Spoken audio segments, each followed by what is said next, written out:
What if a country with the world's largest oil reserves collapsed, not because of war, but because of power, politics, and pressure from the world's strongest nation?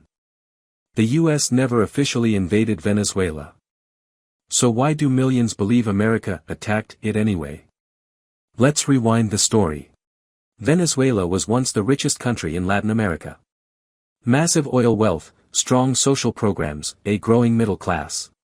But today, it's a symbol of economic collapse, hyperinflation, and mass migration. So where did it all go wrong? And why does the United States sit at the center of this story? Venezuela has the largest proven oil reserves on Earth, even more than Saudi Arabia. For decades, U.S. companies had deep access to Venezuelan oil. That changed in 1999, when Hugo Chavez came to power. During his tenure, Chavez nationalized oil companies, reduced U.S. corporate control, used oil money for social welfare, publicly challenged U.S. influence in Latin America. To Washington, this was a red flag. Not just about oil, but about losing control in its own geopolitical backyard.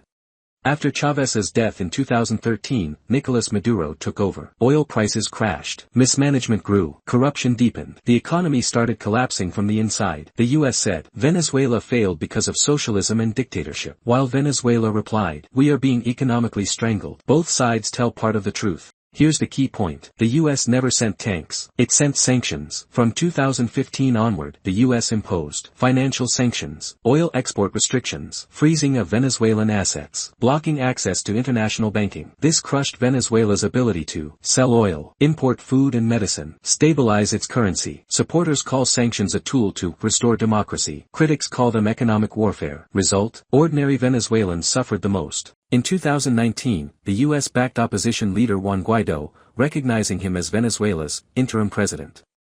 This was unprecedented. The goal was clear: pressure the military, force Maduro out, install a U.S.-friendly government. It didn't work. Maduro stayed, the crisis worsened. Trust between the two countries shattered. The latest events on this saga. On January 3, 2026, Maduro and his wife were captured by U.S. forces. They were then transported to the Metropolitan Detention Center, Brooklyn, where they remain incarcerated, with Maduro expected to be arraigned in a Manhattan court in the next week.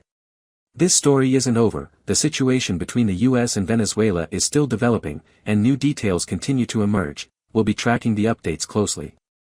Stay tuned.